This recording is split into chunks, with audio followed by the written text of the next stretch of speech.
జాతీయవాద జర్నలిజానికి అసలైన వేదిక నేషనలిస్ట్ హబ్ ని సబ్స్క్రైబ్ చేసుకోండి. నోటిఫికేషన్స్ కోసం బెల్ ఐకాన్ పై క్లిక్ చేయండి.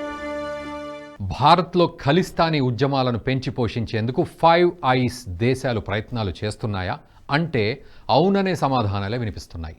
తాజాగా జరుగుతున్న పరిణామాలను నిశితంగా పరిశీలిస్తే ఈ దేశాలన్నీ భారత్ను ఇరకాటంలో పెట్టడానికి ఈ ఉద్యమాన్ని ఉపయోగించుకునేందుకు ప్రయత్నిస్తున్నాయనే అనుమానాలు వస్తున్నాయి. అమెరికా తాజాగా ఒక వీడియో విడుదల చేసింది. అందులో గుర్పత్వంత్ సింగ్ పన్నును హత్య చేసేందుకు కుట్ర పన్నాడనే అభియోగాలున్న నిఖిల్ గుప్తాను చెక్ రిపబ్లిక్ నుంచి అమెరికాకు తీసుకొస్తున్న దృశ్యాలు. సాధారణంగా నేరస్తుల అప్పగింత సమయంలో ఇటువంటి దృశ్యాలను ఏ దేశము విడుదల చేయదు. కానీ ప్రస్తుతం విడుదల చేసిన దృశ్యాలను చూస్తూ ఉంటే ఉద్దేశపూర్వకంగానే చేసినట్లు కనిపిస్తోంది. దీనికి తోడు కెనడా పార్లమెంటు ఏకంగా హర్దీప్ సింగ్ నిజ్జర్కు నివాళులు అర్పించడం కలకలం రేపుతోంది. ఖలిస్తానీ ఉగ్రవాది హర్దీప్ సింగ్ నిజ్జర్ హత్య ఘటన వెనక భారత ఏజెంట్ల హస్తముందంటూ కెనడా ఎప్పటి నుంచో ఆరోపిస్తోంది. ఈ పరిణామాల వేళ కెనడా ప్రభుత్వం వ్యవహరించిన తీరు ఇప్పుడు మరోసారి చర్చనీయాంశమైంది. నిజ్జర్ హత్య జరిగి ఏడాదైన సందర్భంగా ట్రుడో సర్కార్ అతడికి ప్రత్యేకంగా నివాళులర్పించడంతో పాటు ఏకంగా దేశ పార్లమెంట్లో ఈ సంతాప కార్యక్రమం పెట్టారు. ఎంపీలంతా లేచి నిలబడి మౌనం పాటించారు. ఇందుకు సంబంధించిన దృశ్యాలు సోషల్ మీడియాలో వైరల్గా మారాయి. దీంతో ట్రుడో సర్కార్పై విమర్శలు వెల్లువెత్తుతున్నాయి. ఓ దేశం ఉగ్రవాదిగా ప్రకటించిన ఇంటర్పోల్ వాంటెడ్ జాబితాలో ఉన్న వ్యక్తి హత్యకు దేశ పార్లమెంట్లో అంజలి ఘటించడాన్ని విమర్శిస్తున్నారు.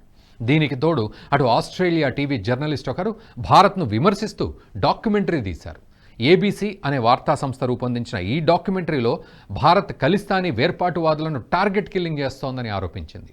దేశంలో మోదీ అధికారంలోకి వచ్చినప్పటి నుంచి ఈ భావజాలంపై అణచివేత ప్రారంభం అయిందని, ప్రస్తుతం ఇది మరింత ఎక్కువ అవుతోందని ఈ డాక్యుమెంటరీలో చెప్పింది.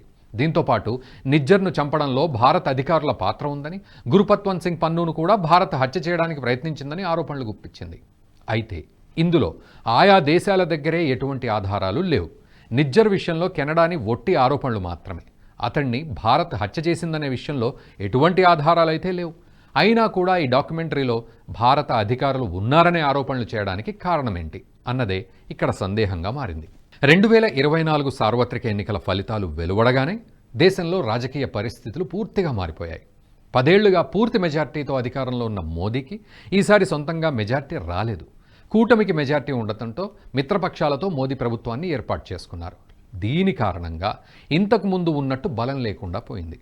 దీంతోపాటు ఈసారి ఎన్నికల్లో ఖలిస్తానీ సానుభూతిపరులు విజయం సాధించారు. అమృత్పాల్ ప్రస్తుతం జాతీయ భద్రతా చట్టం కింద అస్సాంలోని డిబ్రూగఢ్ జైల్లో ఉన్నాడు. అతను పంజాబ్లోని ఖదూర్ సాహెబ్ స్థానం నుంచి గెలుపొందాడు. 1,50,000 ఓట్లకు పైగా తేడాతో కాంగ్రెస్ అభ్యర్థి కుల్బీర్ సింగ్ ఓటమి చవిచూశారు. ఇతనితో పాటు మాజీ ప్రధాని ఇందిరాగాంధీ హంతకుల్లో ఒకడైన బియాంత్ సింగ్ కుమారుడు 45 ఏళ్ల సరబ్జీత్ సింగ్ ఖల్సా స్వతంత్ర అభ్యర్థిగా ఎన్నికల బరిలో నిలిచాడు. పంజాబ్లోని ఫరీద్ కోట్ నుంచి పోటీపడిన ఆయన విజయం దక్కించుకున్నారు. ఆయన గతంలో పలు ఎన్నికల్లో పోటీ చేశారు. 2004లో బఠిండా స్థానం నుంచి పోటీ చేసి ఓడిపోయారు. తర్వాత 2009, 14 సార్వత్రిక ఎన్నికల్లోనూ బఠిండా, ఫతేగఢ్ సాహిబ్ స్థానాల నుంచి పోటీ చేసి పరాజయం పాలయ్యారు. తాజాగా ఆప్ అభ్యర్థి కరంజీత్ సింగ్ అన్మోల్ను ఓడించారు. వీరిద్దరూ గెలుపొందడంతో పంజాబ్లో ఖలిస్తానీ వేర్పాటువాదానికి ఇదే మంచి సమయం అని 5 ఐస్ దేశాలు భావిస్తున్నట్లు సమాచారం. అందుకే వీరిద్దరిలో ప్రస్తుతం జైల్లో ఉన్న అమృత్పాల్ సింగ్ను బయటికి రప్పించడానికి అమెరికా ఇప్పటికే న్యాయ నిపుణులను సైతం ఆశ్రయించింది. అమెరికా సిక్కు న్యాయవాది జస్ప్రీత్ సింగ్ ఇతన్ని విడిపించడానికి తీవ్రంగా శ్రమిస్తున్నారు కూడా. అమృత్పాల్ సింగ్ విడుదల కోసం అమెరికా ఉపాధ్యక్షురాలు కమలా హ్యారిస్తో భేటీ అయ్యారు. అమృత్పాల్ సింగ్ని జైలు నుంచి విడుదల చేసేందుకు సాయం చేయాలని కమలా హ్యారిస్ని కోరారు. గత 2-3 నెలల్లో కమలా హ్యారిస్ను 2 సార్లు కలిశానని పేర్కొన్నారు. ఇంతేకాకుండా భారత ప్రభుత్వంపై ఒత్తిడి తెచ్చేందుకు 100 మందికి పైగా అమెరికన్ కాంగ్రెస్ సభ్యులతో చర్చలు జరిపేందుకు రెడీ అయ్యారు. అమృత్పాల్ కేసును క్షుణ్ణంగా అధ్యయనం చేశానని, అమృత్పాల్ సింగ్ నిర్బంధం అన్యాయమని జస్ప్రీత్ సింగ్ చెప్పారు. ప్రస్తుతం జరుగుతున్న పరిణామాలన్నింటినీ గమనిస్తే భారత్లో ఖలిస్తానీ వేర్పాటువాదాన్ని పెంచి పోషించడానికి అమెరికా ప్రయత్నిస్తున్నట్లు మనకు అర్థమవుతోంది. ముఖ్యంగా ఈ 5 ఐస్ దేశాలకు భారత్ అంటే గిట్టదు. దేశంలో నరేంద్ర మోదీ ప్రధానిగా బాధ్యతలు చేపట్టినప్పటి నుంచి భారత్ను స్వతంత్ర దేశంగానే ముందుకు నడిపిస్తున్నారు. ఒకప్పుడు మన దేశం ఏ నిర్ణయాలు తీసుకోవాలన్నా అమెరికాకు, యూరప్ దేశాలకు కోపం వస్తుందేమో అనే కోణంలోనూ ఆలోచన చేసేది. ఏదైనా చట్టం కానీ, సంస్కరణలు కానీ ఆయా దేశాలను నొప్పించకుండా నిర్ణయం తీసుకోవాల్సి వచ్చేది. కొన్నిసార్లు మన దేశానికి నష్టం వచ్చినా తప్పేది కాదు. కానీ మోదీ ప్రధాని అయినప్పటి నుంచి విదేశాంగ విధానాన్ని పటిష్టం చేశారు. మొదటి టర్మ్లో సుష్మా స్వరాజ్ నుంచి తర్వాత వచ్చిన జైశంకర్ వరకు విదేశాంగ విధానంలో అస్సలు కాంప్రమైజ్ కానేలేదు. రష్యా ఉక్రెయిన్ యుద్ధం సమయంలోనూ అమెరికా రష్యాపై ఆంక్షలు విధిస్తే భారత్ మాత్రం అదే దేశంతో వాణిజ్యం కొనసాగించింది. దీంతోపాటు అమెరికా ప్రపంచంపై పెత్తందారీ విధానంతో వ్యవహరిస్తూ ఉంటే భారత్ మాత్రం దాన్ని తగ్గించేందుకు ప్రయత్నిస్తూ వచ్చింది. ఐక్యరాజ్య సమితి తీరును కూడా ఎండగడుతూ వచ్చింది. ఇది అమెరికాతో పాటు ఇతర దేశాలకు నచ్చడం లేదు. దీంతో ఎప్పుడైనా మోదీ ప్రభావాన్ని తగ్గించాలనే ప్రయత్నాలు కొనసాగిస్తూనే వచ్చాయి. భారత్లో ఉద్యమాలను రేకెత్తించడంతో పాటు ఎన్నో కుట్రలకు తెరదీసింది. షాహీన్ బాగ్ అల్లర్లు, రైతు ఉద్యమాల సమయంలో అమెరికా ప్రత్యక్షంగా పాలు పంచుకోకపోయినా పరోక్షంగా ఈ ఉద్యమాలకు సహాయం చేసింది. ఇక జార్జ్ సోరోస్ వంటి వారు తమ సంస్థలతో భారత్లో ఎన్నో కుట్రలు సాగించారు. ఇక్కడి పత్రికలను కొనుగోలు చేయడం, వ్యవస్థను గుప్పిట్లో ఉంచుకోవడానికి ప్రయత్నించడం వంటివి చేసింది. దేశ ప్రతిపక్ష స్థానంలో ఉన్న కాంగ్రెస్ పార్టీకి సైతం సోరోస్ సంస్థలు పనిచేశాయని తెలుస్తోంది. కొద్ది రోజుల క్రితం జరిగిన సార్వత్రిక ఎన్నికల్లో భారత ఎన్నికలను ప్రభావితం చేయడానికి ఎంతగానో ప్రయత్నించాయి. ఇందులో కొంతమేర విజయం సాధించాయనే చెప్పాలి. ఈ కారణంగానే ప్రస్తుతం బీజేపీకి సొంతంగా మెజార్టీ రాలేకపోయింది. దీంతో ఇదే మంచి ఛాన్స్ అని ఈ 5 ఐస్ దేశాలు భావిస్తున్నాయి. ఇప్పుడే మోదీని గద్దెదించాలని ప్రయత్నిస్తున్నాయి. దీనికి ఇప్పటి నుంచే ప్రయత్నాలు మొదలుపెట్టాయి.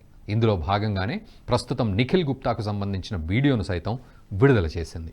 ఈ వీడియో ద్వారా అమెరికా ప్రపంచానికి ఒక సందేశాన్ని ఇవ్వాలనుకుంటోంది. భారత్ తమ ముందు దిగదుడిపే అని, తాము భారతీయులను అరెస్ట్ చేయడానికి ఏమాత్రం వెనకాడబోమని చెప్పినట్లయింది. అటువంటి వీడియోపై భారత్లో కొంతమంది అమెరికాను పొగుడుతున్నట్లు కామెంట్లు చేస్తున్నారు. భారత న్యాయవాది ప్రశాంత్ భూషణ్ ఈ వీడియోపై స్పందిస్తూ వెరీ గుడ్ అని కామెంట్ చేశాడు. అంటే భారత్ను కించపరుస్తూ అమెరికా ప్రయత్నిస్తూ దాన్ని మన దేశంలోని వ్యక్తులు ఆనందిస్తున్నారన్నమాట. ప్రస్తుతం ఈ విషయంపై భారత్ కూడా ఒక కంట కనిపెడుతూనే ఉంది. ఈ 5 ఐస్ దేశాలు చేస్తున్న పరిణామాలను నిశితంగా గమనిస్తోంది. ఈ క్రమంలో భారత్ కూడా ఆయా దేశాలకు దీటుగానే సమాధానం చెప్పే అవకాశం ఉంది. మోదీకి మెజార్టీ తగ్గడంతో బలహీనపడతారనే భావన ఉండేది. కానీ మోదీ మూడోసారి ప్రమాణ స్వీకారం చేసిన వెంటనే చైనాకు దీటైన సమాధానమే చెప్పారు. ఇప్పటి వరకు అరుణాచల్ ప్రదేశ్లో చైనా పేర్లు మారుస్తూ వచ్చేది. కానీ మొట్టమొదటిసారిగా దీనికి దీటుగా టిబెట్లో గ్రామాల పేర్లు మారుస్తూ నిర్ణయం తీసుకుంది భారత్. ఈ చర్యతో తాను ఏమాత్రమూ బలహీనంగా లేనని మోదీ చెప్పకనే చెప్పారు. ప్రస్తుతం కూడా అమెరికాతో పాటు ఈ 5 దేశాలు చేస్తున్న కుట్రలను సైతం మోదీ తిప్పికొట్టడానికి సరైన సమయం కోసం వేచి చూస్తున్నారు. ఈ వీడియో మీకు నచ్చినట్టయితే లైక్ చేయండి, 10 మందికి షేర్ చేయండి. అలాగే కామెంట్ల రూపంలో మీ అభిప్రాయాలను మాతో పంచుకోండి. Nationalist hub group of channels ను సబ్స్క్రైబ్ చేసుకుని తెలుగునాట జాతీయవాద జర్నలిజాన్ని ప్రోత్సహించండి. ఈ వీడియో కింద ఉన్న బెల్ ఐకాన్ పై క్లిక్ చేయడం మర్చిపోవద్దు. ఈ వీడియో మీకు నచ్చినట్టయితే లైక్ చేయండి, 10 మందికి షేర్ చేయండి. అలాగే కామెంట్ల రూపంలో మీ అభిప్రాయాలను మాతో పంచుకోండి. Nationalist hub group of channels ను సబ్స్క్రైబ్ చేసుకుని తెలుగునాట జాతీయవాద జర్నలిజాన్ని ప్రోత్సహించండి. ఈ వీడియో కింద ఉన్న బెల్ ఐకాన్ పై క్లిక్ చేయడం మర్చిపోవద్దు.